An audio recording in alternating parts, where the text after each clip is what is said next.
എന്താണ് ആരുമില്ലേ?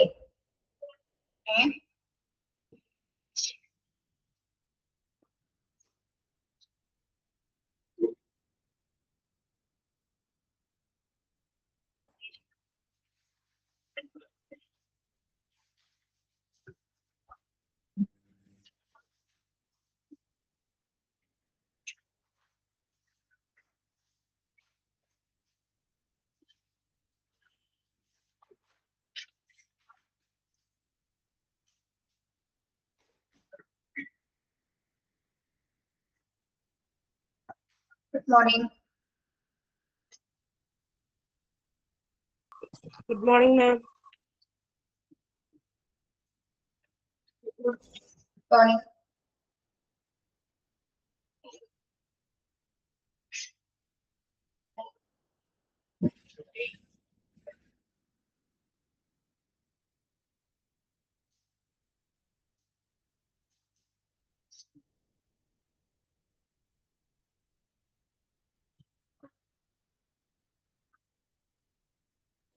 Morning. ഇതൊക്കെയുണ്ട് സുഖാണോ?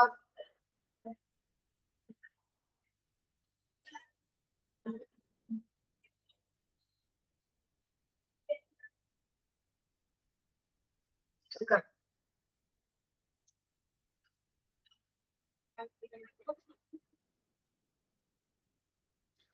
സുഖായിരിക്കണോ? ബാക്കിയുള്ളവർക്ക് നോയമ്പൊക്കെ എങ്ങനെ പോണു? നോമ്പൊക്കെ എങ്ങനെ പോണു?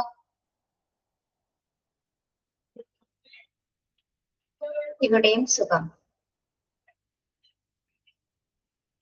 ക്ലാസ് അങ്ങനെ തീർന്നുകൊണ്ടിരിക്കുന്നു അല്ലെ? എന്നാണ് തീരുന്നതെന്ന് പറഞ്ഞോ നിങ്ങളോട്?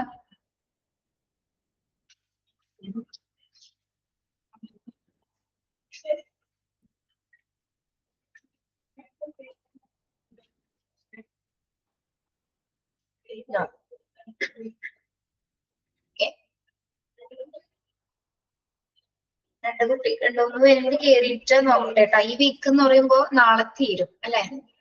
നാളെ ഉണ്ടാവുള്ളൂ മിക്കവാറും നിങ്ങൾക്ക് ക്ലാസ്. സ്റ്റഡി ലീവ് ആയിരിക്കും എന്ന് തോന്നുന്നു. ഇൻഫോം ചെയ്യുക കേട്ടോ എങ്ങനെയാന്ന് വെച്ചാൽ.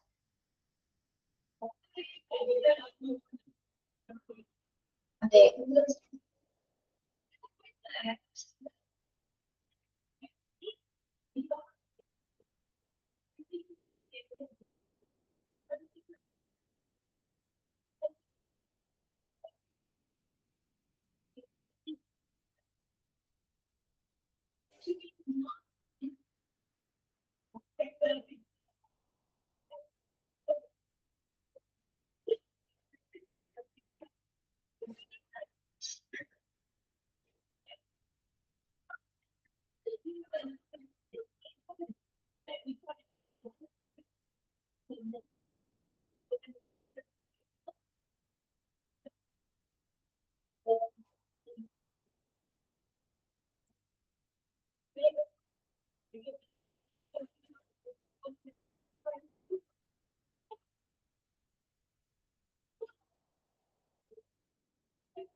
Okay. Good morning to all.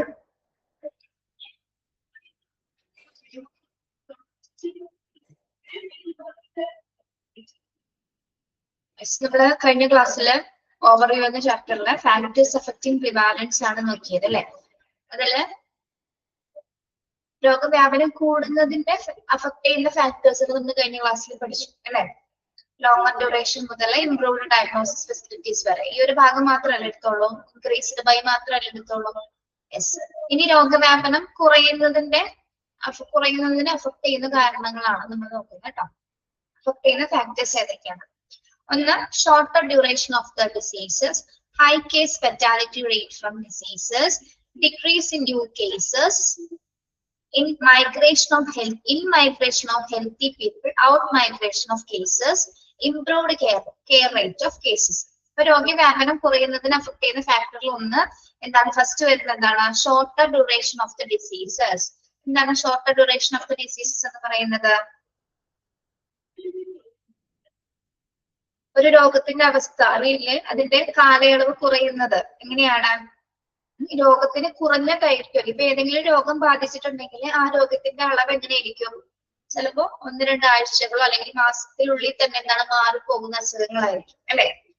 അപ്പൊ അതിന്റെ കാലയളവ് ഇപ്പൊ നമ്മൾ മറ്റേതിൽ പഠിച്ചെന്താണ്? ലോങ്ങർ ഡ്യൂറേഷൻ എന്ന് പറയുമ്പോൾ ഒരു രോഗം വന്നു കഴിഞ്ഞാൽ അതിന് ദീർഘകാലം നീണ്ടു നിൽക്കുന്ന അഫക്ട് ചെയ്യുന്ന ഫാക്ടറുകൾ ഉണ്ടാവും അല്ലെ? ഇവിടെ എങ്ങനെയാണ് വരുന്നത്? ചില അസുഖങ്ങളിൽ ഷോർട്ട് ടേം ഡിസീസസ് ഉണ്ടാവും അല്ലെ? അതായത് ചെറിയൊരു കാലയളവിൽ മാത്രം നിൽക്കുന്നത്, അതായത് ആ ഒരു കാലയളവ് കഴിഞ്ഞ് എന്താണ് അതില്ലാണ്ടാവുകയും ചെയ്യും. ഓക്കെ, അപ്പോ ഒരു രോഗവ്യാപനം കുറയുന്നതിന് അഫക്ട് ചെയ്യുന്നത് ഒന്നതിന്റെ ഷോർട്ടർ പീരീഡ് ആണ്, അല്ലെങ്കിൽ ഡ്യൂറേഷൻ ഓഫ് ദ ഡിസീസസ്. അത് shorter duration of the diseases ആണ് രോഗം കുറയുന്നതിന്റെ ഒരു ഫാക്ടർ ആയിട്ട് നമുക്ക് പറയുന്നത്. ഓക്കെ, മനസ്സിലായോ?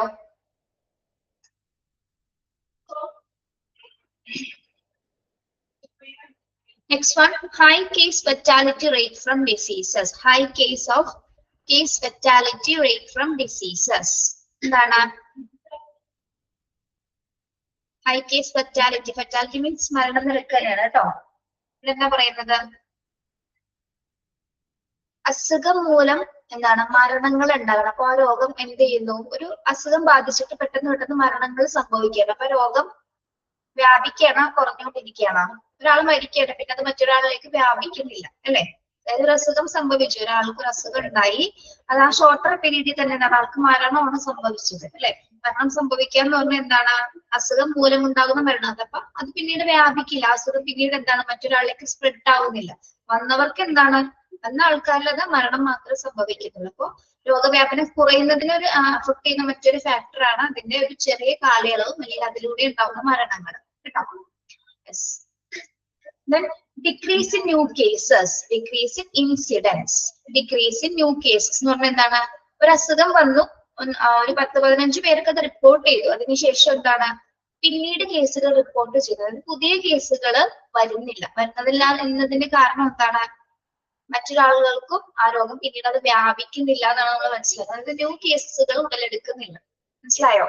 ഡിക്രീസ് ന്യൂ കേസസ് എന്താണ്? രോഗവ്യാപനം കുറഞ്ഞിട്ടുണ്ട്, മറ്റാളുകളിലേക്കും അത് വ്യാപിക്കുന്നില്ല എന്നതാണ് കേട്ടോ. ഡിക്രീസ് ന്യൂ കേസസ് എന്താണ്? രോഗവ്യാപനം കുറയുന്നതിന്റെ ഒരു ഫാക്ടർ ആയിട്ട് നമുക്ക് പറയാവുന്നതാണ്. ഓക്കെ, മനസ്സിലായോ? ഇൻസിഡൻസ് എന്ന് പറയുന്നതും ന്യൂ കേസുകൾ തന്നെയാണ് കേട്ടോ. ഡിക്രീസ് ഇൻ ഇൻസിഡൻസ് എന്ന് പറയുന്നത് ന്യൂ കേസസ് തന്നെയാണ് അവിടെ ഉദ്ദേശിക്കുന്നത്. Then in migration of healthy people, എന്താണ്? ഹെൽത്തി ആയിട്ടുള്ള ആൾക്കാര് നമ്മളുടെ രാജ്യത്തേക്ക് കുടിയേറി വരുമ്പോൾ നമുക്ക് എന്തായിരിക്കും സംഭവിക്കുന്നത്? രോഗങ്ങളാണോ ഉണ്ടാവുന്നത്? രോഗം കുറയോ? ആരോഗ്യമുള്ള ആൾക്കാര് കുടിയേറി വരുന്ന സമയത്ത് നമുക്ക് എന്ത് സംഭവിക്കും? എന്തെങ്കിലും രോഗാവസ്ഥ ഉണ്ടെങ്കിൽ പോലും ആൾക്കാരിൽ പിടിപെടുന്നില്ല. എന്തുകൊണ്ടാണ്? അവര് ഹെൽത്തി പീപ്പിൾ ആയതുകൊണ്ട് തന്നെ ആ രോഗം അവരെ പിടിക്കുന്നില്ല. അതുകൊണ്ട് തന്നെ എന്താണ്? രോഗത്തിന്റെ വ്യാപനം അവിടെ കുറയുന്നു. അപ്പൊ പുറം രാജ്യങ്ങളിൽ നിന്നുള്ള ആൾക്കാർ കുടിയേറി വരുന്നതും അല്ലെങ്കിൽ ഹെൽത്തി ആയിട്ടുള്ള പീപ്പിൾസ് മൈഗ്രേറ്റ് ചെയ്ത് വരുന്നതും എന്താണ്? ആ രോഗവ്യാപനം കുറയുന്നതിന് സഹായിക്കുന്നുണ്ട് കേട്ടോ. അതായത് നമ്മുടെ രാജ്യത്തുള്ളവർ എങ്ങനെയുള്ളവരായിരിക്കും? ഇങ്ങോട്ട് വന്നു കഴിഞ്ഞാൽ അത്യാവശ്യം ആരോഗ്യമുള്ള ആൾക്കാരാണ്. അപ്പൊ അതിനാൽ തന്നെ അവർക്ക് മറ്റു ഡിസീസുകളൊന്നും തന്നെ അഫക്ട് ചെയ്യില്ല. ഒരു ആരോഗ്യമുള്ള ജനത ഉണ്ടെങ്കിൽ അത്രയ്ക്കും അസുഖങ്ങൾ കുറവായിരിക്കും എന്നാണ് പറയപ്പെടുന്നത്. Okay, then out migration of cases. എന്താണ്? ഇമ്മൈഗ്രേഷൻ എന്താണെന്ന് മനസ്സിലായില്ലേ? പുറം രാജ്യങ്ങളിൽ നിന്ന് ഇങ്ങോട്ട് വരുന്ന ഇങ്ങനെയുള്ള ആൾക്കാരായിരിക്കും ഹെൽത്തി പീപ്പിൾ ആണ്. ഔട്ട് മൈഗ്രേഷൻ ഓഫ് കേസസ് എന്ന് പറയുമ്പോൾ എന്താണ്?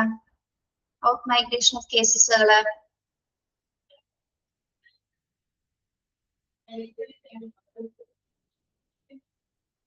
എന്തെങ്കിലും അസുഖമുള്ള ആൾക്കാർ ഇവിടെ നിന്ന് അങ്ങോട്ടേക്ക് പോകുമ്പോ എന്താണ്?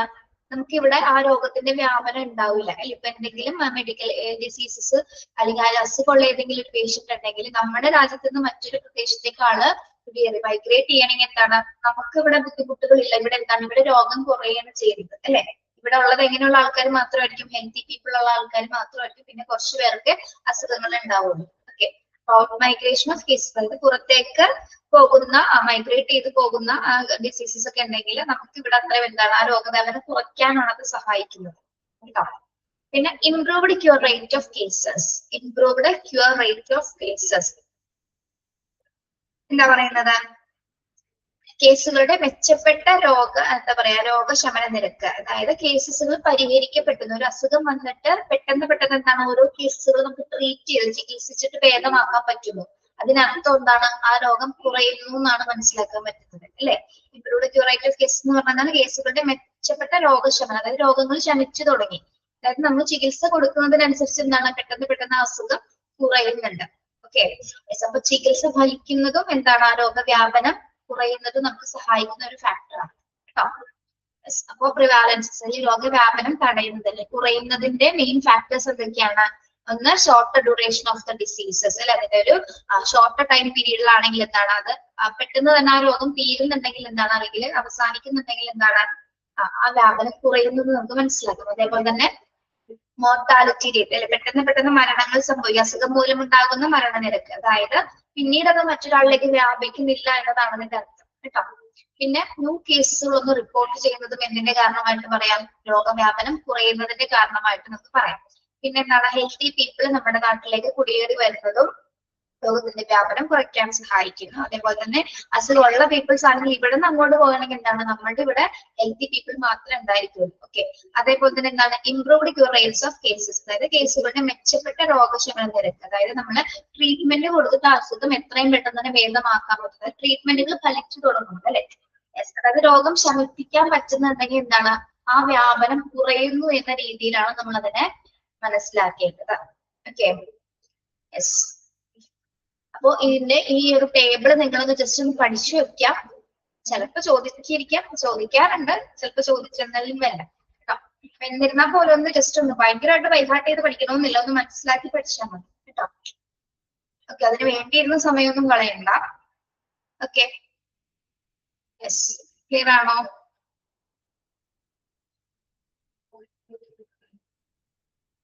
ഇനി നമ്മൾ പഠിക്കുന്നത് ഇൻസിഡൻസിനെ കുറിച്ചിട്ടാണ്. Incidence is the number of lately diagnosed cases of a diseases, and incidence rate is the number of recent cases of a diseases divided by the number of persons at risk for the diseases.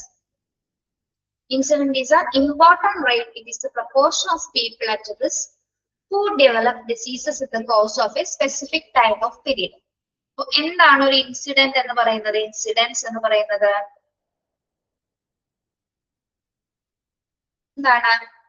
Number of lately diagnosed cases of A diseases എന്നാണ് പറയുന്നത്. എന്താണ് number of lately diagnosed cases എന്ന് പറയുന്നത്? Lately diagnosed എന്ന് പറയുന്നത് എന്താണ്?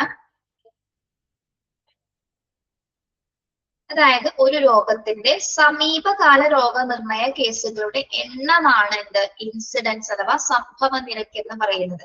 അതായത് നമ്മുടെ തൊട്ടടുത്ത് നടന്ന ഇൻസിഡൻസുകൾ, അതായത് തൊട്ടടുത്ത് നടന്ന രോഗങ്ങളുടെ നമ്പർ ഓഫ് എണ്ണത്തിനാണ് നമ്മൾ എന്ത് പറയുന്നത്? ഇൻസിഡൻസ് അഥവാ സംഭവ നിരക്ക് അല്ലെങ്കിൽ ഇൻസിഡൻസ് റേറ്റ് എന്ന് പറയുന്നത്. മനസ്സിലായോ? അതായത് ഒരു രോഗത്തിന്റെ ഇപ്പൊ ഏതെങ്കിലും ഒരു രോഗം ഏറ്റവും അടുത്ത് നടന്ന ആ ഒരു രോഗത്തിന്റെ ആ രോഗം എത്ര പേർക്ക് ബാധിച്ചിട്ടുണ്ട് അതിന്റെ എണ്ണത്തിന്റെ ആ ഒരു നിരക്കിനെയാണ്, അല്ലെങ്കിൽ ആ ഒരു എണ്ണമാണ് നമ്മൾ എന്തെന്ന് പറയുന്നത്? ഇൻസിഡൻസ് എന്ന് പറയുന്നത്. മനസ്സിലായോ? അതായത് ഒരു രോഗത്തിന്റെ സമീപകാല രോഗനിർണയ കേസുകളുടെ എണ്ണമാണ് അഥവാ ഇൻസിഡൻസ് എന്ന് പറയുന്നത്. ഓക്കെ, മാത്രമല്ല ഇവിടെ നമ്മൾ നോക്കുന്നുണ്ട് എങ്ങനെയാണ്? And incidence rate is the number of recent cases of diseases divided by the number of persons at risk for the diseases.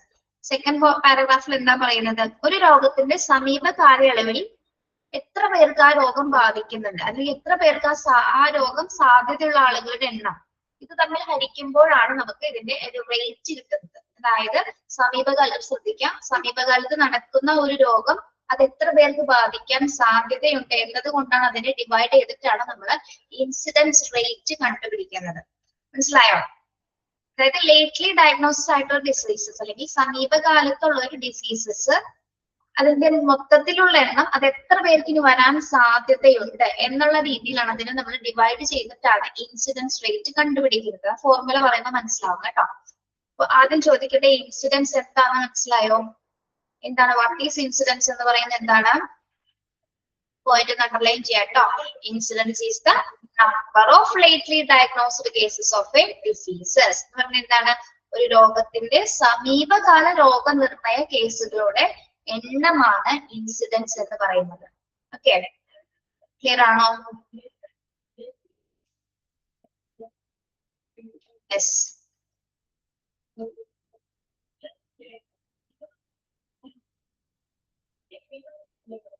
ഇനി അതിന്റെ ഫോർമുല ഒന്ന് പറയുന്നുണ്ടോ? Incident rate is equal to number of new cases of diseases in a given time period divided by total person time at risk during the follow period. എന്താണ് അതിന്റെ formula? ഒന്ന് underline ചെയ്തിട്ട് കേട്ടോ, അല്ലെങ്കിൽ ഒന്ന് ബോക്സ് ചെയ്താൽ.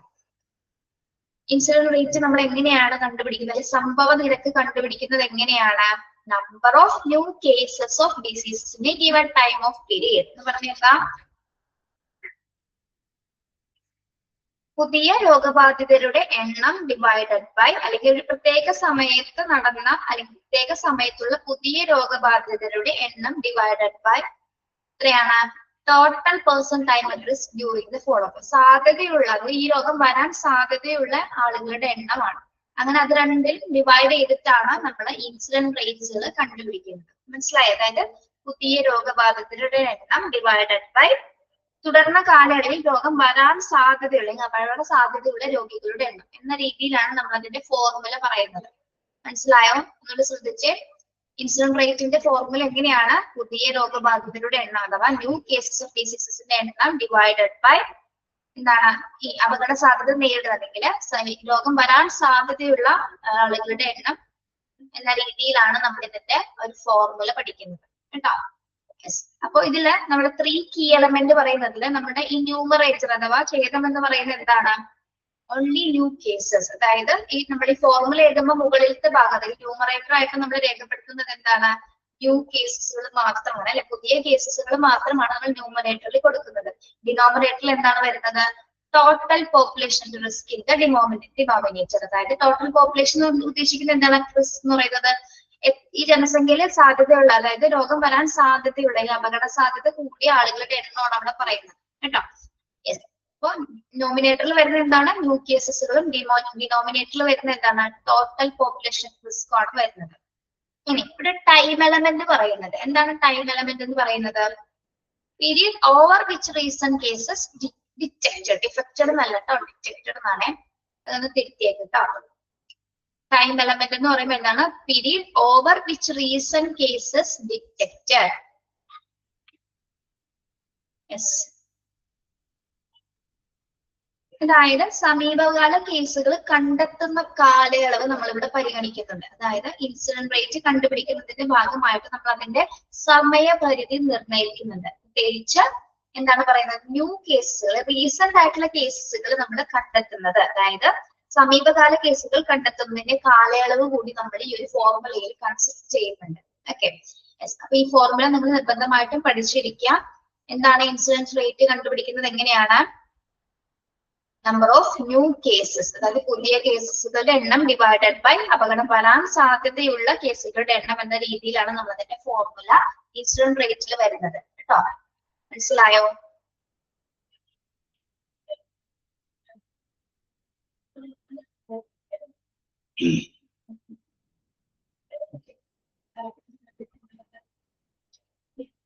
ഇനി ഈ ഇൻസിഡൻസ്, സംഭവ നിരക്കുകൾ അല്ലെങ്കിൽ സംഭവ റേറ്റുകൾ 2 ടൈപ്പ് ഉണ്ട്. 2 മെയിൻ ടൈപ്സ് ഓഫ് ഇൻസിഡൻസ് ഉണ്ട്. ഓക്കെ.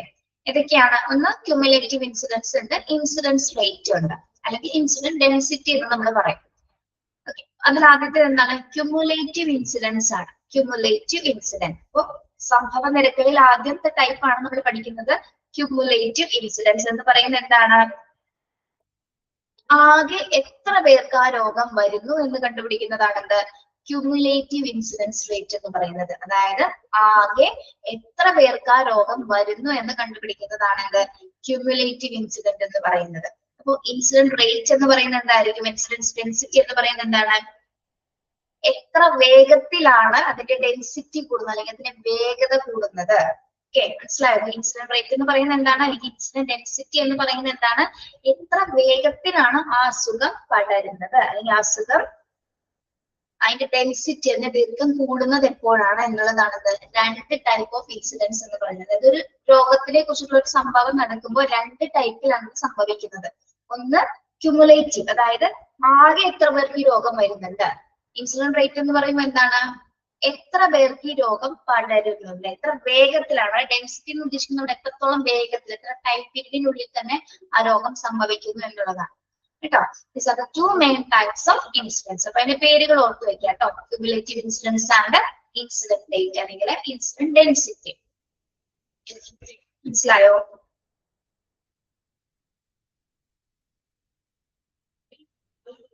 കുറച്ചുകൂടി വ്യക്തമായിട്ട് പറഞ്ഞാൽ ഒരു നിശ്ചിത സമയത്തിനുള്ളിൽ, ഒരു സ്പെസിഫിക് പീരീഡിനുള്ളിൽ എത്ര പേർക്ക് രോഗം വരാൻ സാധ്യതയുണ്ട്, അല്ലെങ്കിൽ എത്ര പേർക്ക് ആ റിസ്ക് ഉണ്ടെന്നുള്ളതാണ് എന്ത് ക്യുമുലേറ്റീവ് ഇൻസിഡന്റ് എന്ന് പറയുന്നത് കേട്ടോ. അതായത് ഒരു നിശ്ചിത സമയത്തിനുള്ളിൽ എത്ര പേർക്ക് ആ രോഗം വരാൻ സാധ്യതയുണ്ട്. ഓക്കെ, ഇൻസിഡന്റ് റേറ്റ് എന്ന് പറയുമ്പോൾ എന്തായിരിക്കും, രോഗം പടരുന്ന വേഗതയാണ് നമ്മൾ നോക്കുന്നത്. ഒരു രോഗം ഉണ്ടായി കഴിഞ്ഞത് പകരുന്ന വേഗത, അതോടൊപ്പം തന്നെ എന്താണ്, ചിലപ്പോൾ അതിൽ നമ്മൾ കൃത്യമായിട്ടുള്ള ദിവസവും സമയവും ഒക്കെ നമുക്ക് കൃത്യമായിട്ട് അറിയാനും സാധിക്കും. ആ റേറ്റുകൾ കാൽക്കുലേറ്റ് ചെയ്യുമ്പോൾ എന്താണ്, ഏത് സമയത്താണ് ഈ രോഗം പടരുന്നത്, എത്ര സമയത്തിനുള്ളിൽ, ഏതൊക്കെ ദിവസത്തിനുള്ളിൽ ഇത് മൂർച്ഛനാവത്തിൽ എത്തുമെന്നൊക്കെ നമുക്ക് കൃത്യമായിട്ട് അനലൈസ് ചെയ്യാനായിട്ട് ഈ ഒരു ടൈപ്സ് കൊണ്ട് സാധിക്കുന്നുണ്ട്. ഓക്കെ, അപ്പൊ നിങ്ങൾ ഇത്രയും പഠിച്ചാൽ എക്സ്പ്ലെയിൻ ചെയ്ത് പഠിക്കേണ്ട, എന്താ ടു ടൈപ്സ് ഓഫ് ഇൻസിഡൻസ് ഏതൊക്കെയാണ് മാത്രം ഒന്ന് ഓർത്ത് വെച്ചാൽ മതി കേട്ടോ. ക്യുമുലേറ്റീവ് ഉണ്ട്, ഇൻസിഡന്റ് റേറ്റ് ഉണ്ട്. ഓക്കെ, ക്ലിയർ ആണോ?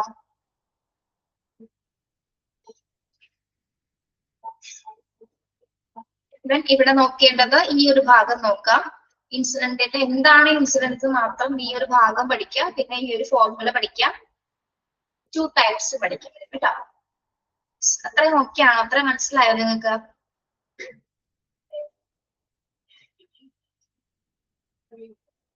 യെസ്, ഇനി നമ്മൾ നോക്കുന്നത് ക്യാരക്ടറിസ്റ്റിക്സ് ഓഫ് ഇൻസിഡൻസ് ആണ്. അതായത് ഈ സംഭവ നിരക്കുകളുടെ സ്വഭാവ സവിശേഷതകൾ എന്തൊക്കെയാണ്, അതിന്റെ ക്യാരക്ടറിസ്റ്റിക്സ്, അതിന്റെ ക്യാരക്ടർ എങ്ങനെയാണെന്നാണ് നോക്കുന്നത് കേട്ടോ. Address the question how far the condition is. Second one, a measure of risk of diseases but should be for stipulated time period. Express the risk of having an outcome for the population risk, not for a single person. Population must be free of diseases at the beginning of the study. Okay, ഒരു minute തുറക്കാം. നിങ്ങൾ അത് വായിച്ചു നോക്കട്ടെ, ഇപ്പൊ വരാം.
Okay.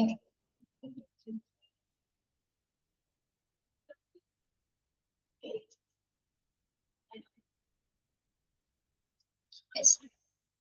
ഇതിന്റെ characteristics വരുന്നത് എന്താണ്? First one, address the question how far the condition is. Okay, എന്തായിരിക്കും ഇവിടെ ഉദ്ദേശിക്കുന്നത്? Address the question how far the condition is. How far the condition, ഇത് രോഗത്തെ കുറിച്ചിട്ടാണ് ഇവിടെ പറയുന്നത്. അതായത് ഒരു കണ്ടീഷൻ, അല്ലെങ്കിൽ ഒരു അവസ്ഥ ഉണ്ടായിക്കഴിഞ്ഞാൽ എത്രത്തോളം വ്യാപിക്കും, അല്ലെങ്കിൽ അവസ്ഥയുടെ വ്യാപനം എത്രത്തോളമാണ് നമുക്ക് ഇൻസിഡൻസ് നോക്കിക്കഴിഞ്ഞാൽ അറിയാൻ പറ്റും. ഓക്കെ, അതായത് ഒരു രോഗം ബാധിച്ച് അതിന്റെ കണ്ടീഷൻ എത്രത്തോളം വ്യാപിച്ചു കിടക്കുന്നുണ്ടെന്ന് നമുക്ക്, അതായത് ഫാർ എന്ന് ഉദ്ദേശിച്ച് ഫാർ ദ കണ്ടീഷൻ എന്ന് വെച്ചാൽ അതിന്റെ വ്യാപനം എത്രത്തോളം ഉണ്ടെന്ന് നമുക്ക് കൃത്യമായിട്ട് ഈ ഇൻസിഡൻസിൽ നോക്കിക്കഴിഞ്ഞാൽ അറിയാൻ പറ്റും. അതായത് പുതിയ കേസുകളും വരാൻ സാധ്യതയുള്ള കേസുകളാണ് നമ്മൾ ഇതിൽ മനസ്സിലാക്കുന്നത്. അതിനാൽ തന്നെ എന്താണ്, എത്രത്തോളം നമുക്ക് ഈ ഒരു അവസ്ഥ വ്യാപിച്ച് കിടക്കുന്നുണ്ടെന്ന് നമുക്ക് ഇൻസിഡൻസ് നോക്കിക്കഴിഞ്ഞാൽ അറിയാൻ സാധിക്കും. അതാണ് ഫസ്റ്റ് ക്യാരക്ടറിസ്റ്റിക്സ് എന്ന് പറയുന്നത്. സെക്കൻഡ് വൺ എന്താണ്? A measure of diseases but should be for stipulated time period. A measure of risk of diseases but should be for a stipulated time period. അതായത് രോഗസാധ്യതയുടെ അളവ് അല്ലെ, അതായത് എന്താ പറയുക, ഒരു നിശ്ചിത കാലയളവിൽ നമുക്ക് എന്താണ് മെൻഷൻ ചെയ്യാനായിട്ട് സാധിക്കും. അതായത് ഇൻസിഡൻസ് റേറ്റുകൾ നോക്കുമ്പോൾ എന്താണ് ഡിസീസിന്റെ കാലയളവ് അല്ലെങ്കിൽ ഏത് ടൈം പീരീഡിലാണ് ഇത് മെഷർ ചെയ്യുന്നത്, ആ മെഷർമെന്റിന്റെ അളവുകൾ നമുക്ക് കൃത്യമായിട്ട് ഇൻസിഡൻസിൽ നോക്കിക്കഴിഞ്ഞാലായിട്ട് അറിയാൻ സാധിക്കും. ഓക്കെ, അതായത് കൃത്യമായ ഒരു മെഷർമെന്റിലൂടെയാണ് നമ്മൾ ഈ രോഗവ്യാപന നിരക്ക് കണ്ടെത്തുന്നത് എന്നുള്ളതാണ് അവിടെ പറയുന്നത് കേട്ടോ. യെസ്, ഇമ്പോർട്ടന്റ് അല്ല കേട്ടോ, ഇമ്പോർട്ടന്റ് അല്ല, അതുകൊണ്ട് നമുക്ക് കേട്ടിരുന്നാൽ മതി കേട്ടോ. ക്യാരക്ടറിസ്റ്റിക്സ് കുഴപ്പമില്ല, യൂസ് ആണ് നമുക്ക് പഠിക്കാനുള്ളത്. Then express the risk of having an outcome for the population at risk, not for a single person. Express the risk of having an outcome for the population at risk, not for a single person. ഇത് നമുക്ക് incidents rate നോക്കുമ്പോൾ നമ്മള് പുതിയ ആൾക്കാരുടെ രോഗം മാത്രമാണോ കണ്ടുപിടിക്കുന്നത്? അല്ലല്ലോ, വരാൻ സാധ്യതയുള്ള ആൾക്കാരെ കൂടി നമുക്ക് ഇതിൽ അറിയാൻ സാധിക്കും അല്ലെ. അതായത് എത്ര പേർക്കും കൂടി ഇത് വരാൻ സാധ്യത ഉണ്ടെന്ന് കൂടി നമുക്ക് ഇൻസിഡൻസ് റേറ്റ് അനുസരിച്ച് ഇൻസിഡൻസ് നോക്കിക്കഴിഞ്ഞാൽ അറിയാൻ സാധിക്കും. അപ്പൊ അതായത് ഒരു രോഗം വ്യാപിച്ചു കഴിഞ്ഞാല് ഒരു വ്യക്തിക്ക് മാത്രമല്ല അല്ലെ അപകട സാധ്യത ഉള്ളത്, അതായത് മറ്റുള്ള ആൾക്കാർക്ക് കൂടി ഇത് വരാനുള്ള സാധ്യത. അപ്പൊ എത്ര ജനങ്ങൾക്ക് കൂടി അത് ഉണ്ടാകും എന്ന് നമുക്ക് അറിയാനായിട്ട് ഇൻസിഡൻസ് സഹായിക്കുന്നുണ്ട്. ഓക്കെ, എങ്ങനെയാണ് ഇൻസിഡൻസ് അപ്പൊ സഹായിക്കുന്നത്? ഇവിടെ ഇൻസിഡന്റ് ഡെൻസിറ്റി നോക്കിക്കഴിഞ്ഞാൽ നമുക്ക് അറിയാൻ പറ്റും അല്ലെ, എത്ര പെട്ടെന്ന് എത്ര വേഗത്തിൽ ആൾക്കൊക്കെ പടരുന്നു, അതുപോലെ തന്നെ എന്താണ് ആർക്കൊക്കെയാണ് ഇത് വരാൻ പോകുന്നതൊക്കെ നമുക്ക് ഈ രണ്ട് ടൈപ്സ് നോക്കിക്കഴിഞ്ഞാലും അറിയാൻ പറ്റും. അപ്പൊ ഇവിടെ നമ്മൾ ശ്രദ്ധിക്കേണ്ടത് എന്താണ്, ഇവിടെ ഒരു വ്യക്തിയുടെ മാത്രമല്ല എത്ര ജനങ്ങൾക്ക് കൂടി അപകട സാധ്യത ഉണ്ടാകുമെന്ന് നമുക്ക് ഇതിലൂടെ അറിയാൻ സാധിക്കുന്നു കേട്ടോ. പിന്നെ population must be free of diseases at the beginning of the study. Incidence study നമ്മൾ നടത്തുന്ന സമയത്ത് ആ സമയത്ത് ശരിക്കും പറഞ്ഞാൽ എങ്ങനെയാണ് പോപ്പുലേഷൻ ഫ്രീ ഓഫ് ഡിസീസസ് ആയിരിക്കണം. രോഗം അപ്പോൾ സ്റ്റാർട്ട് ചെയ്യാൻ പാടില്ല. സ്റ്റാർട്ട് ചെയ്ത് നമുക്ക് വ്യക്തമായിട്ട് അറിയാൻ സാധിക്കില്ല. അതായത് രോഗം തുടങ്ങുന്നതിന് മുൻപായിട്ട് നമ്മൾ പ്രിപ്പയർ ആവണം അല്ലെ. അതായത് പഠനത്തിന്റെ തുടക്കത്തിൽ ജനസംഖ്യ രോഗരഹിതമായിരിക്കും. അതായത് ആ ഒരു സമയത്ത് എന്തുണ്ടാവാൻ പാടില്ല, ഡിസീസസ് ഉണ്ടായി. പഠനം ഇൻസിഡൻസ് പഠനം സ്റ്റാർട്ട് ചെയ്യുന്ന സമയത്ത് നമുക്ക് ആ ഒരു സമയത്ത് എന്താണ് ഏതെങ്കിലും രോഗാവസ്ഥയെ കുറിച്ച് ഇതിന്റെ രോഗം പടരാൻ സാധ്യതയുണ്ട് എന്നുള്ള ഇൻഫർമേഷൻ കിട്ടുന്ന സമയത്താണ് നമ്മൾ ഇൻസിഡൻസ് റേറ്റുകൾ നോക്കുന്നത്. ഓക്കെ, അപ്പൊ ആ സമയത്ത് ആർക്കും തന്നെ അത് പടർന്നിട്ടുണ്ടാവില്ല. ഇപ്പൊ നമ്മുടെ കൊറോണ നിപ്പയൊക്കെ വന്ന സമയത്ത് ഓൾറെഡി ഇൻസിഡൻസ് റേറ്റുകൾ നമ്മൾ നോക്കിയിട്ടുണ്ട്. അപ്പൊ ആദ്യം തന്നെ ഈ പഠനത്തിന്റെ ഭാഗമായിട്ട് ആ സമയത്ത് ആർക്കും രോഗം ഉണ്ടായിരുന്നില്ല. പിന്നീട് എന്താണ് ഒരാൾക്ക് വന്ന് തുടങ്ങിയപ്പോ പിന്നീട് നമുക്ക് എന്ത് മനസ്സിലായി, ഇനി അടുത്ത ആൾക്ക് എത്ര പേർക്ക് വരാൻ സാധ്യത ഉണ്ടെന്നൊക്കെ നമുക്ക് ഈ ഒരു സ്റ്റഡി കൊണ്ട് മനസ്സിലാക്കാൻ പറ്റും. ഓക്കെ, അപ്പൊ അതൊക്കെയാണ് ഇൻസിഡൻസിന്റെ പ്രധാന ക്യാരക്ടറിസ്റ്റിക്സ് എന്ന് പറയുന്നത്. ഒന്ന് എന്തൊക്കെയാണ് ബ്രീഫ് ചെയ്ത് പറഞ്ഞാല്, ഒന്ന് ഇതിന്റെ അവസ്ഥ എത്രത്തോളം വ്യാപിക്കുന്നുണ്ടെന്ന് നമുക്ക് ഇൻസിഡൻസ് നോക്കിക്കഴിഞ്ഞാൽ അറിയാൻ സാധിക്കും. അതേപോലെ തന്നെ ഇതിന്റെ ഒരു മെഷർമെന്റ് കൃത്യമായിട്ട് അറിയാം. ഇനി ഒരു വ്യക്തിക്ക് മാത്രമല്ല എത്ര ജനങ്ങൾക്ക് ഇത് വരാൻ സാധ്യതയുണ്ടെന്ന് നമുക്ക് അറിയാൻ സാധിക്കും. അതോടൊപ്പം തന്നെ ഈ ഒരു സ്റ്റഡി ബിഗിനിങ് ചെയ്യുമ്പോഴാണ് ആ ഒരു സമയത്ത് നമുക്ക് ആ പോപ്പുലേഷൻ ഡിസീസസ് ഫ്രീ ആയി, അതായത് രോഗങ്ങൾ ഇല്ലാത്തൊരവസ്ഥയിൽ നിന്ന് മാത്രമേ നമുക്ക് ഇതിന്റെ സ്റ്റഡീസ് ആരംഭിക്കാനായിട്ട് സാധിക്കും. ഓക്കെ, മനസ്സിലായോ?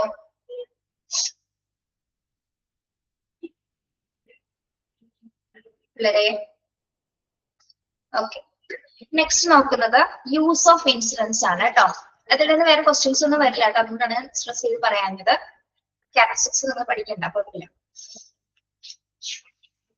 നെക്സ്റ്റ് നോക്കുന്നത് യൂസ് ഓഫ് ഇൻസിഡൻസ് ആണ്.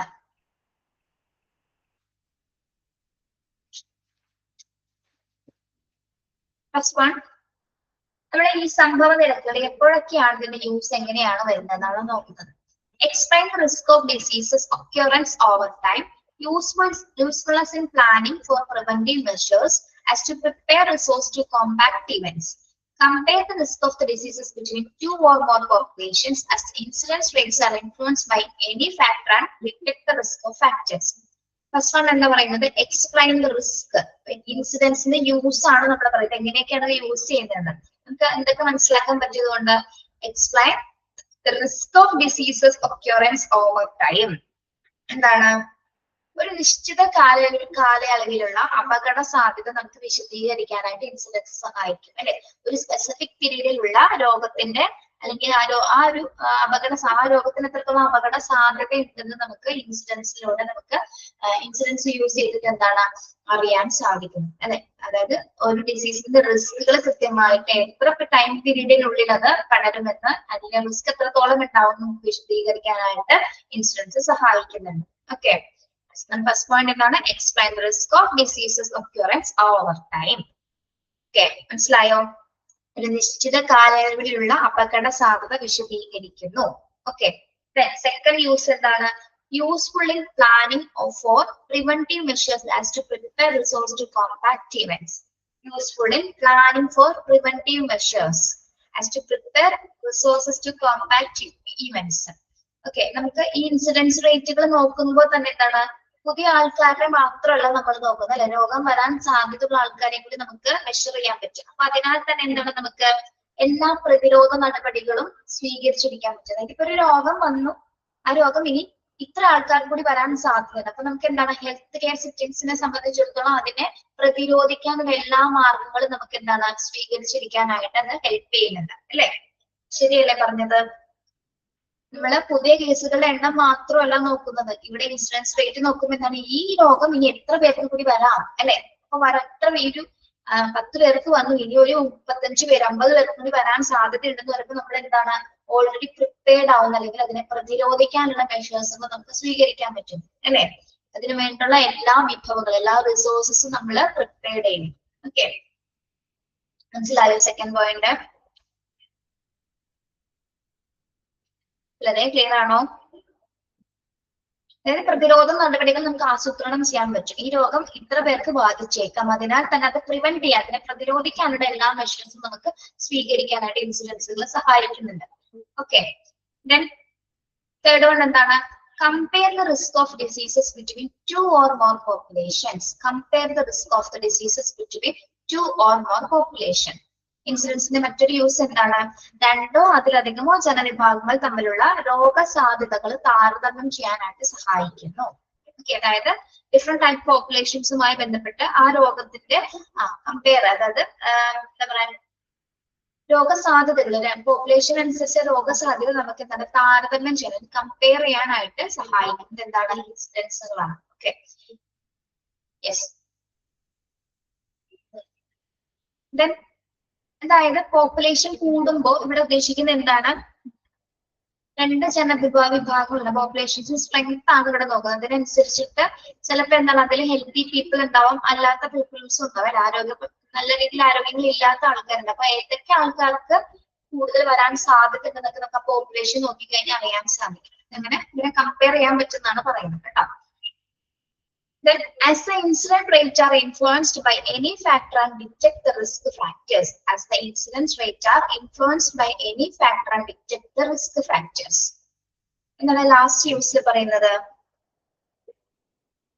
ഈ രോഗം ബാധിക്കുന്ന കാരണങ്ങൾ, അതായത് ഘടകങ്ങൾ അല്ലെ, അതിന് ഉണ്ടാകാൻ സാധ്യതയുള്ള, അതായത് ഒരു രോഗം ഉണ്ടാകാൻ സാധ്യതയുള്ള കാരണങ്ങൾ എന്തൊക്കെയാണ്, അല്ലെങ്കിൽ അതിനെ അഫക്ട് ചെയ്യുന്ന ഫാക്ടേഴ്സ് എന്തൊക്കെയാണ് എന്നൊക്കെ കണ്ടെത്താനായിട്ട് ഇൻസിഡൻസ് സഹായിക്കുന്നതാണ് പറയുന്നത്. ഓക്കെ, അതായത് ഒരു രോഗത്തിനെ അഫക്ട് ചെയ്യുന്ന ഫാക്ടറുകൾ എന്തൊക്കെയാണ് എന്ന് കണ്ടെത്താൻ, അല്ലെങ്കിൽ ആ രോഗാവസ്ഥ വരാനുള്ള കാരണം എന്തൊക്കെയാണെന്ന് കണ്ടെത്താൻ ഇൻസിഡൻസുകൾ യൂസ് ചെയ്യുന്നു എന്നാണ് പറയുന്നത്. ഓക്കെ, മനസ്സിലായോ? As the incidence rates are influenced by any factor and detect the risk factors. അതായത് ഒരു രോഗമോ അല്ലെങ്കിൽ ഒരു അവസ്ഥയോ ഉണ്ടാകാനുള്ള സാധ്യത, അല്ലെങ്കിൽ അതിനെ ബാധിക്കുന്ന ഘടകങ്ങൾ ഏതൊക്കെയാണെന്ന് കണ്ടെത്താൻ ഇൻസിഡൻസുകൾ സഹായിക്കുന്നു. ഓക്കെ, ക്ലിയർ ആണോ? ഒന്നുകൂടി പറയാം. യൂസ് ഓഫ് ഇൻസിഡൻസ് ഒന്നുകൂടി ശ്രദ്ധിച്ചേ. യൂസ് ഓഫ് ഇൻസിഡൻസ് എങ്ങനെയാണ് പറയുന്നത്? ഫസ്റ്റ് വൺ എന്താണ്? Explain the risk of disease occurrence in over time. അതായത് നിശ്ചിത കാലയളവിലുള്ള അപകട സാധ്യത വിശദീകരിക്കാനായിട്ട് സാധിക്കുന്നു. അതേപോലെ തന്നെ എന്താണ്, നമുക്ക് പ്രിവെന്റീവ് മെഷേഴ്സ് സ്വീകരിക്കാം. അതായത് ഓൾറെഡി എത്ര പേർക്ക് രോഗം വരാൻ സാധ്യതയുണ്ട് എന്നത് ഉൾക്കൊണ്ട് തന്നെ നമുക്ക് എന്താണ് പ്രതിരോധ നടപടികൾ സ്വീകരിക്കാനായിട്ട് ഇൻസിഡൻസുകൾ സഹായിക്കുന്നു. പിന്നെ പോപ്പുലേഷൻ തമ്മിലുള്ള കമ്പാരിസൺ, അല്ലെങ്കിൽ എന്താണ് 2 അതിലധികമോ ജനവിഭാഗങ്ങൾ തമ്മിലുള്ള രോഗസാധ്യതകൾ താരതമ്യം ചെയ്യാനായിട്ട് സഹായിക്കുന്നു. അതോടൊപ്പം തന്നെ എന്താണ്, ഒരു രോഗമോ അവസ്ഥയോ ഉണ്ടാകാനുള്ള സാധ്യത, അല്ലെങ്കിൽ അതിനെ ബാധിക്കുന്ന ഘടകങ്ങൾ ഏതൊക്കെയാണെന്ന് കണ്ടെത്താനും ഇൻസിഡൻസുകളെ സഹായിക്കുന്നുണ്ട്. Okay, these are the use of incidents. Clear ആണല്ലോ?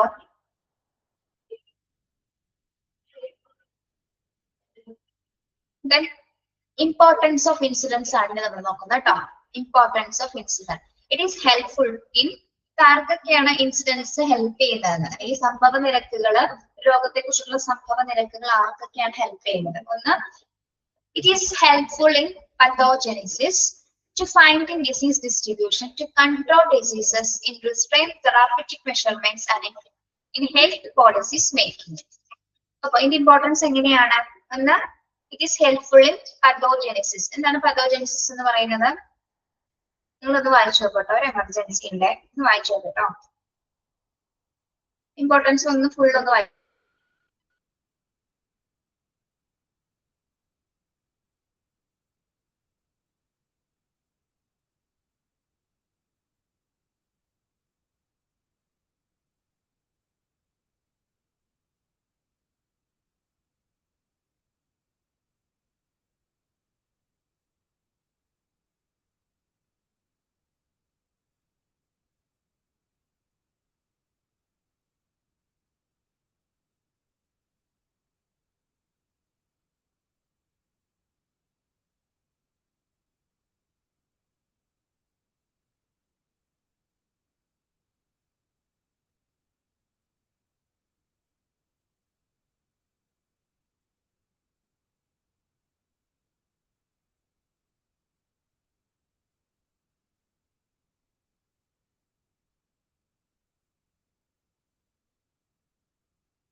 Yes. Okay. Yes.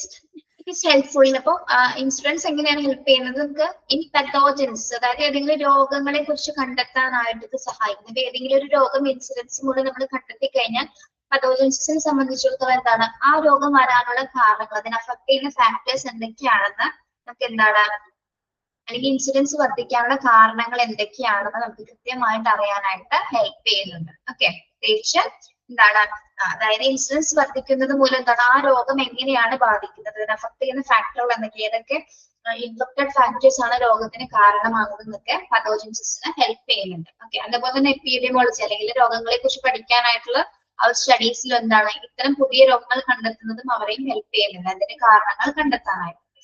Then to find diseases distribution, to find diseases distribution, രോഗങ്ങൾ വ്യാപിക്കുന്നത് കണ്ടെത്താൻ അത് ഹെൽപ്പ് ചെയ്യുന്നുണ്ട് അല്ലെ. അതായത് പുതിയ കേസുകൾ കൂടുമ്പോൾ നമുക്ക് എന്ത് മനസ്സിലാവും, ഈ രോഗം വ്യാപിച്ചുകൊണ്ടിരിക്കുകയാണെന്ന് നമുക്ക് റിയലൈസ് ചെയ്യാനായിട്ട് ഇൻസിഡൻസുകൾ ഹെൽപ്പ് ചെയ്യുന്നുണ്ട് അല്ലെ. ഒരു രോഗം നമ്മൾ ഫൈൻഡ് ചെയ്തു, അതിന്റെ ഡിസ്ട്രിബ്യൂഷൻ കൂടിക്കൊണ്ടിരിക്കുക അല്ലെങ്കിൽ വിതരണം അതായത് വർദ്ധിച്ചുകൊണ്ടിരിക്കുകയെന്ന് നമുക്ക് വ്യക്തമായിട്ടുള്ളത് രോഗവ്യാപനം കണ്ടെത്തുന്നതിന് നമ്മൾ എന്ത് സഹായിക്കുന്നുണ്ട്, ഇൻസിഡൻസ് നമ്മളെ ഹെൽപ്പ് ചെയ്യുന്നുണ്ട്. ഓക്കെ, ഒരു രോഗത്തിന്റെ വ്യാപനം എത്രത്തോളം ഉണ്ടെന്ന് കണ്ടെത്താനായിട്ട് ഇൻസിഡൻസ് സഹായിക്കുന്നുണ്ട്. Okay, then to control diseases, അതോടൊപ്പം തന്നെ എന്താണ് to control diseases, അതായത് രോഗം നിയന്ത്രിക്കുന്നതിനും അത് സഹായിക്കുന്നുണ്ട് ഇൻസിഡൻസ് ഉള്ളത്. രോഗം നമ്മൾ പഠിച്ചില്ലേ, എന്താ പറഞ്ഞ ഓൾറെഡി നമ്മൾ എത്ര പേർക്ക് വരാൻ സാധ്യതയുണ്ടെന്ന് നമുക്ക് ഇൻസിഡൻസ് നോക്കിയാൽ അറിയാൻ പറ്റുമെന്ന് പറഞ്ഞില്ലേ. അപ്പൊ തന്നെ എന്താണ് അങ്ങനെ ഇത്ര പേർക്ക് വരാൻ സാധിക്കുമെന്ന് വിചാരിക്കുമ്പോൾ തന്നെ നമ്മൾ എന്ത് ചെയ്യും, കണ്ടെത്തുമ്പോൾ തന്നെ എന്ത് ചെയ്യും, അതിനുള്ള പ്രിവെന്റീവ് മെഷേഴ്സ് നമ്മൾ സ്വീകരിക്കും. അങ്ങനെ നമുക്ക് എന്താണ് ആ ഡിസീസസിനെ നമുക്ക് നിയന്ത്രിക്കാൻ സാധിക്കും. മനസ്സിലായോ? നമ്മള് ഇൻഷുറൻസിന്റെ യൂസിൽ പഠിച്ചില്ലേ, അതായത് നമ്മൾ ഓൾറെഡി പ്രിവെന്റീവ് മെഷേഴ്സ് നമുക്ക് സ്വീകരിക്കാൻ പറ്റും. ഇത്രയും ഒരു രോഗം ബാധിച്ചു, അത് ഇത്രയും പേർക്ക് വരാൻ സാധ്യതയുണ്ട്, അതിനാൽ തന്നെ നമ്മൾ എന്ത് ചെയ്യും, അതിനെ നിയന്ത്രിക്കാനുള്ള എല്ലാ പ്രതിരോധ നടപടികളും സ്വീകരിക്കും. അങ്ങനെ പ്രതിരോധ നടപടികൾ സ്വീകരിക്കുന്ന പോലെ നമുക്ക് അസുഖം കൂടോ കുറയോ, അസുഖങ്ങൾ ഒരു പരിധി വരെ ആളുകളിൽ നമുക്ക് കുറയ്ക്കാനായിട്ട് അതിനെ കൺട്രോൾ ചെയ്യാനായിട്ട് ഇൻഷുറൻസുകൾ ഹെൽപ്പ് ചെയ്യുന്നുണ്ട്. ഓക്കെ, മനസ്സിലായോ? Yes. Then in restraint and therapeutic measurements, in restraint and therapeutic measurements, എന്താണ് therapeutic measurements എന്ന് പറയുന്നത് രോഗത്തിന്റെ അളവുകൾ കൃത്യമായി മനസ്സിലാക്കാനായിട്ട് ഇൻസിഡൻസുകൾ സഹായിക്കുന്നത്. അതായത് രോഗങ്ങൾ നിയന്ത്രിക്കുന്നതിനും അതോടൊപ്പം തന്നെ എന്താണ് ചികിത്സാ അളവുകൾ മനസ്സിലാക്കാൻ, measurement different types of measurements മനസ്സിലാക്കാനായിട്ടും ഇൻസിഡൻസുകൾ സഹായിക്കുന്നു എന്നാണ് പറയുന്നത് കേട്ടോ. യെസ്, അതായത് പല പല രോഗങ്ങളായിരിക്കാം കണ്ടെത്തുന്നത്. ഈ പല പല രോഗങ്ങളും അല്ലെങ്കിൽ ഓരോ ഡിസീസസും ഒരേപോലെ ആയിരിക്കില്ല അതിന്റെ മെഷർമെന്റ്സ് അല്ലെങ്കിൽ അതിന് എന്താ അവർ ഉപയോഗിക്കുന്ന മെഷർമെന്റ്സ് അളവുകോലുകൾ വ്യത്യാസമായിരിക്കും അല്ലെ. അങ്ങനെ ഡിഫറെന്റ് ടൈപ്സ് ഓഫ് മെഷർമെന്റ്സുകൾ കണ്ടെത്താനായിട്ട് എന്താണ്, അതായത് ഇപ്പൊ നമ്മളൊരു ഇപ്പൊ കൊറോണ വന്ന സമയത്ത് നമ്മൾ പല ഫെസിലിറ്റീസും പല മെഷർമെന്റ്സും നമ്മൾ പഠിച്ചു അല്ലെ.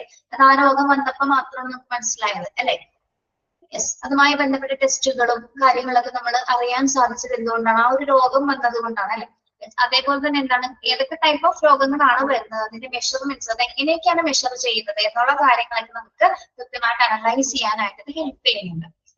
In health policies making, next one എന്താണ്, ഇൻ ഹെൽത്ത് പോളിസീസ് മേക്കിംഗ്, ഇൻസിഡന്റിന്റെ കണക്കുകളും കാര്യങ്ങളും നമുക്ക് ഹെൽത്ത് പോളിസീസ് തയ്യാറാക്കാനായിട്ട് സഹായിക്കുന്നു എന്നാണ് പറയുന്നത്. അതായത് ഹെൽത്ത് പോളിസീസ് എന്ന് പറയുന്നത് എന്താണ്, നമ്മുടെ ആരോഗ്യ നയങ്ങൾ അല്ലെ, അല്ലെങ്കിൽ ഹെൽത്ത് പോളിസികൾ തയ്യാറാക്കാനുണ്ട്. നമ്മൾ ഓൾറെഡി ഇൻസിഡൻസിലെ ഈ രോഗാവസ്ഥകളുടെ മാറ്റുള്ള വിശദീകരണങ്ങൾ പഠിച്ചു കഴിയുമ്പോൾ എന്താണ്, എത്ര പേർക്ക് എങ്ങനെയൊക്കെ രോഗങ്ങൾ വരാം, അതിന്റെ പ്രിവെന്റീവ് മെഷേഴ്സ് ഒക്കെ നമ്മൾ പഠിക്കും. അപ്പൊ അതുമായി ബന്ധപ്പെട്ട എന്താണ്, ഹെൽത്ത് പോളിസികൾ അല്ലെങ്കിൽ പുതിയ ആരോഗ്യ നയങ്ങളൊക്കെ രൂപീകരിക്കാനായിട്ടും ഇൻസിഡൻസുകൾ ഹെൽപ്പ് ചെയ്യുന്നുണ്ട്. Okay, yes. ഒന്നുകൂടി നോക്കാം, ഇമ്പോർട്ടൻസ് ഓഫ് ഇൻസിഡൻസ് എന്തൊക്കെയാണ്. ഒന്ന്, എന്തിനൊക്കെ ഹെൽപ്പ് ചെയ്യുന്നത്, ഇറ്റ് ഈസ് ഹെൽപ്ഫുൾ ഇൻ പത്തോജെനിസിസ്. എന്താണ് പത്തോജെനിസിസ് എന്ന് പറയുന്നത്, ഇങ്ങനെയാണ് പത്തോജെനിസിന് ഇത് ഹെൽപ്പ് ചെയ്യുന്നത്. ഒരു രോഗം കണ്ടെത്തി കഴിഞ്ഞതിന് വരാനുള്ള കാരണങ്ങൾ എന്തൊക്കെയാണ്, അല്ലെ അതിനെ അഫക്ട് ചെയ്യുന്ന ഘടകങ്ങൾ എന്തൊക്കെയാണ്, പുതിയ കേസുകൾ വർദ്ധിക്കുന്നതിന്റെ കാരണങ്ങൾ, അല്ലെങ്കിൽ ആ രോഗം ഉണ്ടാകാനുള്ള കാരണങ്ങൾ എന്തൊക്കെയാണെന്ന് കൃത്യമായിട്ട് ഐഡന്റിഫൈ ചെയ്യാനായിട്ട് പത്തോജെനിസിന് ഹെൽപ്പ് ചെയ്യുന്നുണ്ട്. പിന്നെ ഈ ഡിസീസിന്റെ വ്യാപനം അല്ലെ, അല്ലെങ്കിൽ എന്താ പറയുന്നത്, രോഗവ്യാപനം കൃത്യമായിട്ട് കണ്ടെത്തുന്നതിന് ഇൻഷുറൻസ് സഹായിക്കുന്നു. അതേപോലെ തന്നെ അസുഖങ്ങൾ കൺട്രോൾ ചെയ്യാനായിട്ട് ഇൻഷുറൻസ് സഹായിക്കുന്നു. Different type of therapeutic measurements, different types of ചികിത്സ അളവുകൾ അല്ലെങ്കിൽ മെഷർമെന്റ്സുകൾ കണ്ടെത്താനായിട്ട് സഹായിക്കുന്നു. പ്രത്യേകിച്ച് ആരോഗ്യ നയങ്ങള് പുതിയതായി രൂപീകരിക്കുന്നതിലും ഇൻഷുറൻസുകൾ ഹെൽപ്പ് ചെയ്യുന്നുണ്ട്. ഓക്കെ, മനസ്സിലായോ?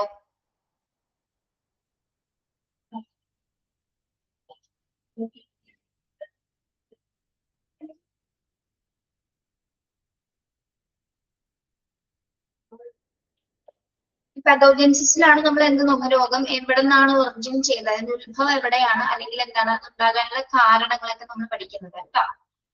വ്യാപിക്കാനുള്ള കാരണങ്ങളൊക്കെ നമ്മൾ പതോജൻസിസിലാണ് നമ്മൾ പഠിക്കുന്നത്. ഓക്കെ, ഇൻസിഡൻസ് പുതിയ കേസുകളുടെ അല്ലെങ്കിൽ പുതിയ രോഗങ്ങളുടെ അവസ്ഥകൾ മനസ്സിലാക്കാനായിട്ടും ഹെൽപ്പ് ചെയ്യുന്നുണ്ട്. നമ്മുടെ ഓവർവ്യൂല ഓൾമോസ്റ്റ് കാര്യങ്ങൾ കഴിഞ്ഞു. ഇനി ഇമ്പോർട്ടൻസ് ഒന്ന് നോക്കിയാൽ കേട്ടോ, ഇമ്പോർട്ടൻസ് ഒന്ന് മൈഹാർട്ടേക്ക് പഠിച്ചാൽ മതി.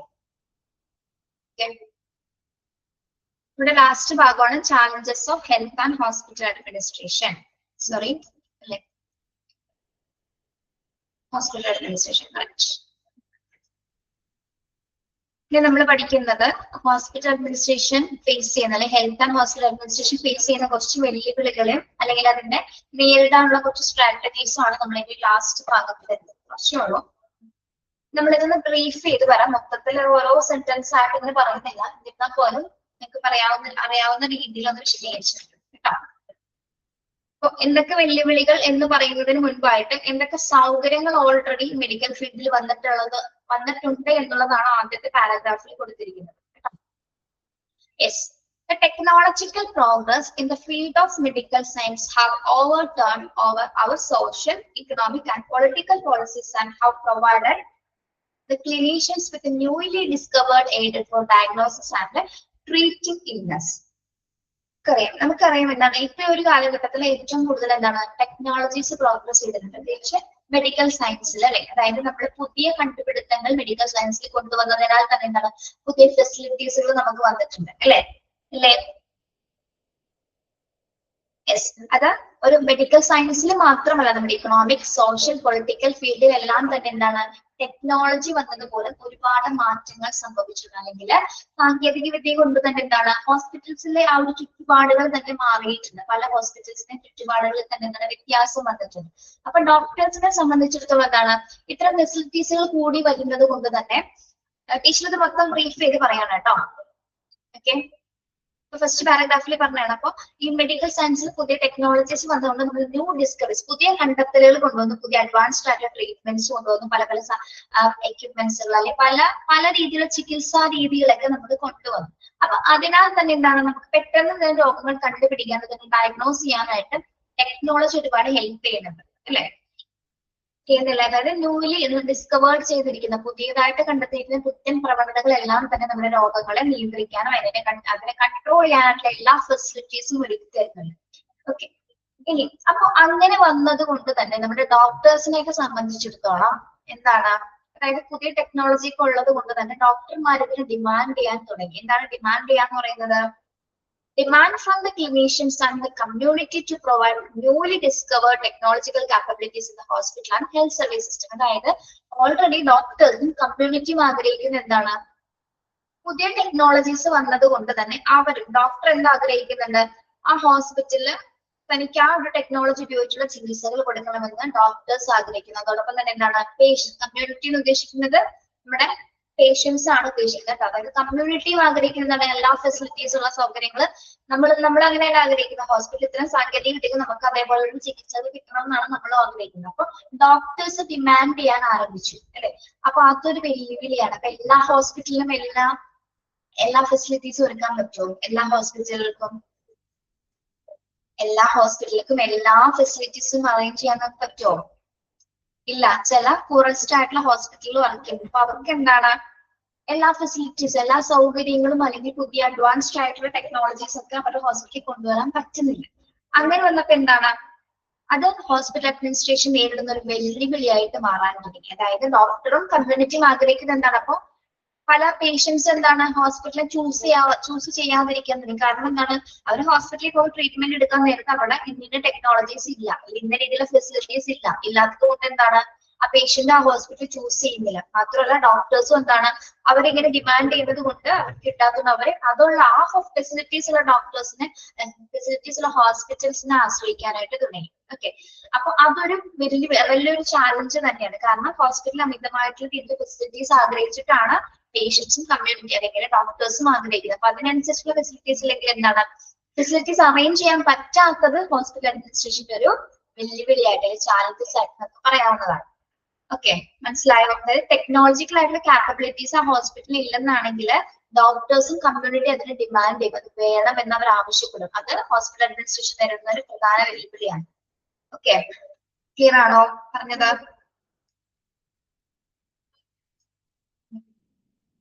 Yes.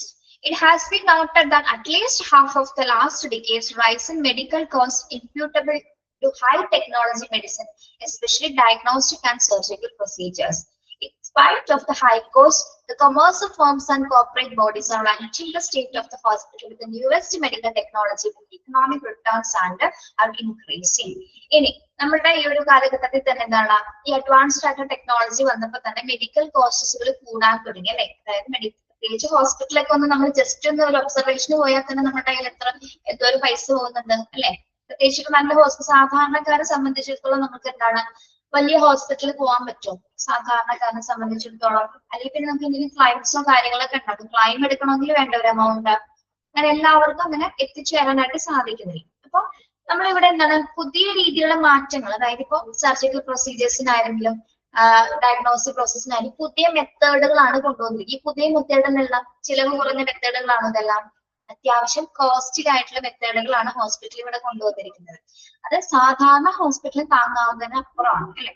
പക്ഷെ ഈ ഒരു അവസരത്തില് ഇവിടെ വലുതായി വരുന്ന അല്ലെങ്കിൽ അത്യാവശ്യം മുന്നേറി വരുന്നത് പ്രൈവറ്റ് ആയിട്ടുള്ള ഹോസ്പിറ്റലുകളാണ് അല്ലെ. അതായത് കൊമേഴ്സ്യൽ ഫേംസ് അല്ലെങ്കിൽ കോർപ്പറേറ്റീവ് ഹോസ്പിറ്റലുകളുണ്ട്.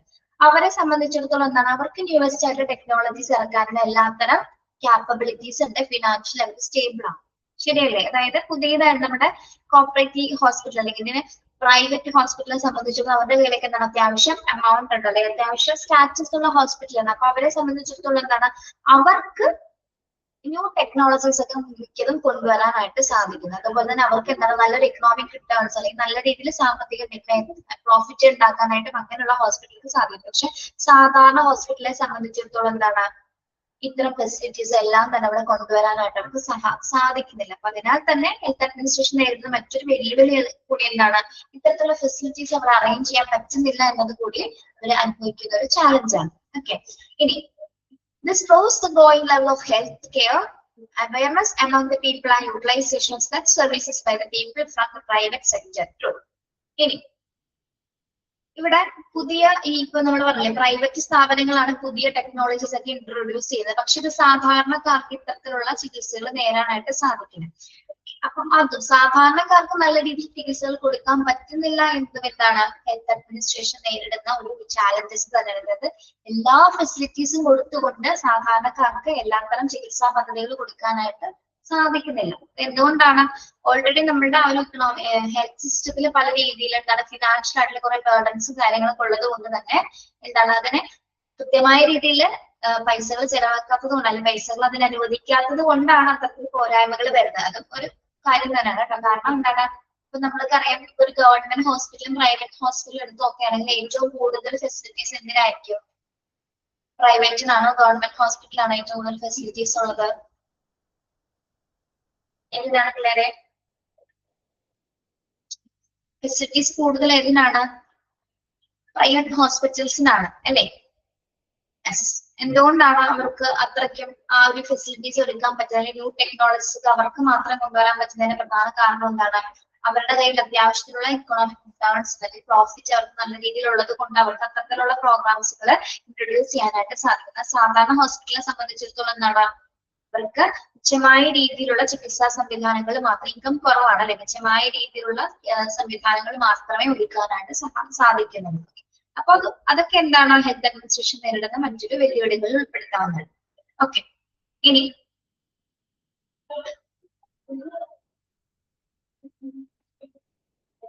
ഇവിടെ രണ്ട് രീതിയിൽ ചാലഞ്ചസ് കൂടി വരുന്നുണ്ട്. പ്രൈവറ്റും അല്ലെങ്കിൽ സാധാരണ ഹോസ്പിറ്റലും തമ്മിലൊരു ചാലഞ്ചസ് വരുന്നുണ്ട്. കാരണം അതൊരു കോമ്പറ്റേറ്റീവ് ആണ്, ഒരു കോമ്പറ്റീഷൻ പോലെ അല്ലെ. ഇപ്പൊ നമുക്കറിയാം ചുറ്റും നമുക്ക് ഹോസ്പിറ്റൽസ് ഇപ്പൊ വളർന്നുകൊണ്ടിരിക്കുകയാണ് അല്ലെ. അതിന് നല്ല ഹോസ്പിറ്റൽ ഉണ്ടാവും, മോശമായിട്ടുള്ള രീതിയിൽ ട്രീറ്റ്മെന്റ് കൊടുക്കുന്ന ഹോസ്പിറ്റൽസ് ഒക്കെ ഉണ്ട്, ഇല്ല എന്നല്ല അല്ലെ. അങ്ങനെയുള്ള ഒരുപാട് കേസുകളൊക്കെ റിപ്പോർട്ട് ചെയ്തിട്ടുണ്ട്.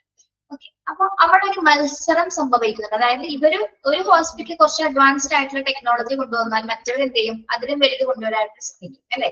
അങ്ങനെ പരസ്പരം അവർ എന്ത് ചെയ്തുകൊണ്ടിരിക്കുകയാണ്? മത്സരിച്ചുകൊണ്ടിരിക്കുകയാണ്. പക്ഷെ മത്സരം മാത്രമേ നടക്കുന്നുള്ളൂ. പക്ഷെ അവിടെ എന്താണ് നമുക്ക് ഏറ്റവും ഒരു ഹോസ്പിറ്റലിന്റെ പ്രധാനമായ ലക്ഷ്യം എന്ന് പറയുന്നത് പേഷ്യന്റിന്റെ സാറ്റിസ്ഫാക്ഷനും അവരുടെ സംരക്ഷണവും വേണ്ട രീതിയിലുള്ള ട്രീറ്റ്മെന്റ് പ്രൊവൈഡ് ചെയ്യുക എന്നുള്ളതാണ് അല്ലെ. അപ്പൊ ഈ മത്സരത്തിന്റെ ഇടയിൽ എന്താണ് എന്ത് സംഭവിക്കുന്നുണ്ട്? പേഷ്യൻസിനെ നമുക്ക് കൃത്യമായിട്ട് നോക്കാനായിട്ട് അല്ലെങ്കിൽ അവർക്ക് വേണ്ട എല്ലാ കാര്യങ്ങളും ചെയ്തു കൊടുക്കാനായിട്ടുള്ള എന്താ പറയാ അത്തരം സിറ്റുവേഷൻസ് ഒഴിവാക്കപ്പെടുകയാണ്. ഓക്കെ, അപ്പൊ ഹോസ്പിറ്റലിൽ നമ്മൾ പല രീതിയിലുള്ള മത്സരങ്ങൾ നടക്കുന്നതും എന്താണ് അല്ലെങ്കിൽ കോമ്പറ്റേറ്റീവ് ആയിട്ടുള്ള ഒരു അപ്രോച്ച് ചെയ്യുന്നത് എന്താണ് ഒരു ഹോസ്പിറ്റൽ അഡ്മിനിസ്ട്രേഷന്റെ ചാലഞ്ചസ് ആയിട്ട് നമുക്ക് പറയാവുന്നതാണ് കേട്ടോ. Yes, that ensure that there is increasingly more and more supremacy by consumer rather than providers of procedures in medical practice. Okay. പ്രത്യേകിച്ച് ഇവിടെ പറയുന്നത് മെഡിക്കൽ രംഗത്ത് ഏറ്റവും കൂടുതൽ സൂപ്രമസി ഉള്ളത് ആർക്കാണ് അല്ലെങ്കിൽ സുപ്യൂരിറ്റി ഉള്ളത് ആർക്കാണ്? കൺസ്യൂമർ ആണ് അല്ലെ. കൺസ്യൂമർ മീൻസ് ആരാണ്? പേഷ്യൻസ് ആണ് ഉദ്ദേശിക്കുന്നത്. അതായത് മെഡിക്കൽ രംഗത്ത് കൺസ്യൂമേഴ്സിനാണ് ഏറ്റവും കൂടുതൽ നമ്മൾ സുപ്രമസി കൊടുക്കുന്നത്. അതായത് അവരുടെ ഇമ്പോർട്ടൻസ് ആണെങ്കിൽ അവർക്ക് ട്രീറ്റ്മെന്റ് ഭേദമാവുക, അവർ സാറ്റിസ്ഫൈഡ് ആയിട്ടുള്ള രീതിയിലുള്ള സർവീസസ് കൊടുക്കുക എന്നുള്ളതാണ് ഏതൊരു ഹെൽത്ത് കെയർ സംവിധാനവും ആ ഒരു രീതിയിലായിരിക്കണം വർക്ക് ചെയ്യേണ്ടത്. പക്ഷെ അതിലെതിരായിട്ട് പ്രവർത്തിക്കുമ്പോഴാണ് പല രീതിയിലുള്ള കോംപ്ലിക്കേഷൻസ് സംഭവിക്കുന്നത് അല്ലെ.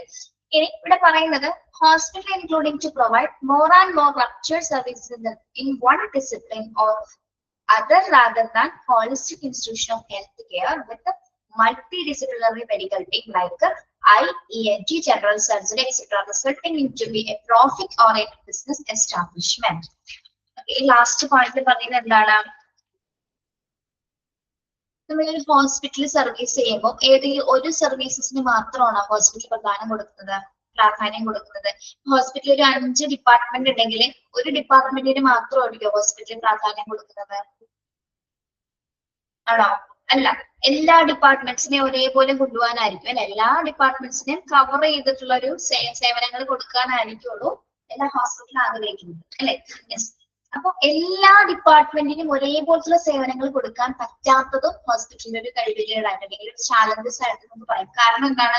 ഇപ്പൊ 5 ഡിപ്പാർട്ട്മെന്റ് നമ്മളിവിടെ കുറച്ച് ഡിപ്പാർട്ട്മെന്റ്സിന്റെ പേരുകൾ പറയുന്നുണ്ട്. ENT, ജനറൽ സർജറി തുടങ്ങിയ അത്ര സ്പെഷ്യലൈസ്ഡ് ആയിട്ടുള്ള ഡിപ്പാർട്ട്മെന്റിലുള്ള ഫെസിലിറ്റീസ് നമുക്ക് കുറവാണ് അല്ലെ. എല്ലാ ഹോസ്പിറ്റലും ഈ പറഞ്ഞ ഡിപ്പാർട്ട്മെന്റ്സിൽ വേണ്ട ഫെസിലിറ്റീസ് ഉണ്ടാവണമെന്നില്ല. അപ്പൊ 5 ഡിപ്പാർട്ട്മെന്റ് ഉണ്ടെങ്കിൽ 5 ഡിപ്പാർട്ട്മെന്റിലും കൊടുക്കുന്ന എല്ലാ ഫെസിലിറ്റീസും ആ ഹോസ്പിറ്റലിൽ കൊടുക്കാൻ പറ്റാത്തത് അതൊരു വലിയൊരു ചാലഞ്ചാണ്. കാരണം എന്താണ്, ഹോസ്പിറ്റലിൽ ചിലപ്പോൾ അതിന്റെ ലയബിലിറ്റീസ് എന്തെങ്കിലും ഫിനാൻഷ്യൽ ആയിട്ട് പ്രോബ്ലംസ് ഉണ്ടായാൽ മതി, അനുമതികൾ കിട്ടാത്തത് ഉണ്ടാവാം, അങ്ങനെ പല പ്രോബ്ലംസ് കാരണമായിരിക്കാം, അല്ലെങ്കിൽ അഡ്മിനിസ്ട്രേറ്റേഴ്സിന്റെ ഭരണപ്പിഴവ് മൂലമായിരിക്കാം ഇത്തരത്തില് ഡിപ്പാർട്ട്മെന്റ്സിൽ ഫെസിലിറ്റീസുകൾ അറേഞ്ച് ചെയ്യാൻ പറ്റാത്തത്. അതെല്ലാം തന്നെ എന്തിന്റെ കുറവായിട്ട് പറയാം, എന്തിന്റെ ചാലഞ്ച് ആയിട്ട് പറയാം, ഹോസ്പിറ്റൽ അഡ്മിനിസ്ട്രേഷൻ നേരിടുന്ന പ്രധാന വെല്ലുവിളിയിൽ ഒന്നാണ് എന്ത്, എല്ലാ ഡിപ്പാർട്ട്മെന്റ്സിനും ഒരേപോലെയുള്ള രീതിയിലുള്ള സേവനങ്ങൾ കൊടുക്കാൻ പറ്റാത്തത്. ഓക്കെ, ജസ്റ്റ് ബിസിനസിന് വേണ്ടി മാത്രമാണ് ഇത് കൈകാര്യം ചെയ്യുന്നത് അല്ലെ. ബിസിനസ് ആണ്, എന്നിരുന്നാൽ പോലും എന്താണ് ആ ബിസിനസിന്റെ പരമ ലക്ഷ്യം എന്ന് പറയുന്നത് പേഷ്യൻസിന്റെ സാറ്റിസ്ഫാക്ഷനും, പേഷ്യൻസ് സാറ്റിസ്ഫാക്ഷൻ എന്ന് പറയുന്നത് ഏറ്റവും ഇമ്പോർട്ടന്റ് അല്ലെ. പഠിച്ചല്ലേ ചാപ്റ്റർ നിങ്ങള്, പേഷ്യന്റ് സാറ്റിസ്ഫാക്ഷനെ കുറിച്ചല്ലേ?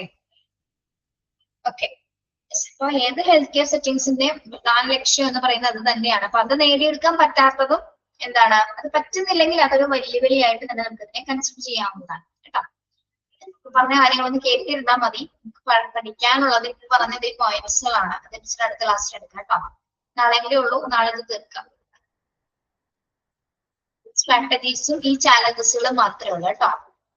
ഓക്കെ, ഇപ്പൊ എടുത്ത ഭാഗങ്ങളൊന്ന് വായിച്ചു നോക്കിയത്. ഓക്കെ, നിങ്ങൾക്കറിയാലോ 16-ാം തീയതി എക്സാം ആണ്. 16 16/3/26. ക്വസ്റ്റ്യൻ പേപ്പർ ഒക്കെ റെഡി ആയി കേട്ടോ. ക്വസ്റ്റ്യൻ പേപ്പർ ഒക്കെ കഴിഞ്ഞു. 3 and 4th മൊഡ്യൂളിന്റെ അത്യാവശ്യം നന്നായിട്ട് പഠിച്ചു തുടങ്ങിക്കോളൂ. Thank you, have a nice day.